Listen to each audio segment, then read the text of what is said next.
ప్రభు నందు ప్రియులారా, ప్రభు నామమున మీకు వందనములు. ఈరోజు దేవుని యొక్క వాక్య ధ్యానము తీతుకు రాసిన పత్రిక 1వ అధ్యాయము 16వ వచనము. దేవుని ఎరుగుదుమని వారు చెప్పుకుందరు గాని అసహ్యులను అవిధేయులను ప్రతి సత్కార్యము విషయము భ్రష్టులనై ఉండి తమ క్రియల వలన ఆయనను ఎరగమన్నట్టు ఉన్నారు. దేవుడు ఈ మాటలు దీవించి ఆశీర్వదించునుగాక. గమనించండి ప్రియులారా, ఈ వాక్యము చాలా స్పష్టముగా గట్టిగా మాట్లాడుచూ ఉన్నది. నోటితో చెప్పే విశ్వాసము ఒకటి, జీవితముతో చూపించే విశ్వాసము మరి ఒకటి.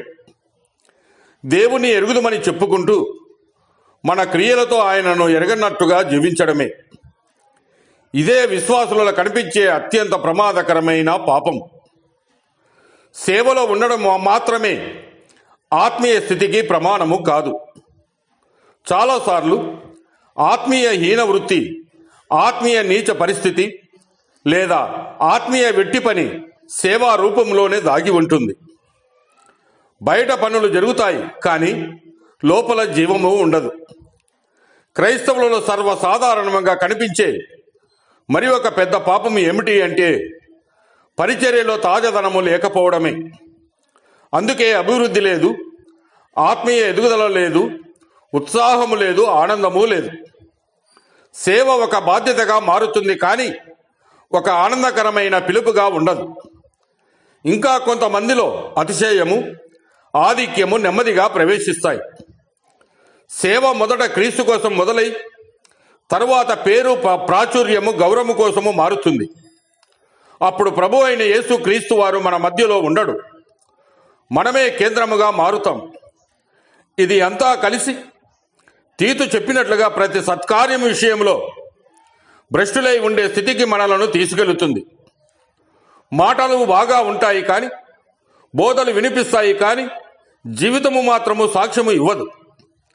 ఇది అవిశ్వాసుల పాపము కాదు, ఇది విశ్వాసులలో జాగ్రత్తగా చూసుకోవలసిన పాపమే.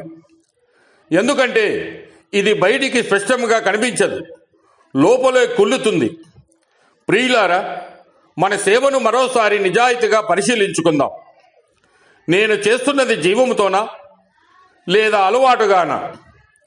నేను చేస్తున్నది క్రీస్తు ప్రేమతోనా లేదా పేరు కోసమా?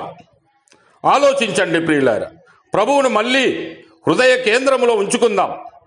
మన మాటలు కాదు, మన క్రియలే దేవుని ఎరుగుతున్నాయని సాక్ష్యము ఇవ్వాలి. అప్పుడే మన విశ్వాసము సజీవమైన విశ్వాసముగా నిలుస్తుంది. దేవుడు మిమ్మల్ని దీవించి ఆశీర్వదించునుగాక.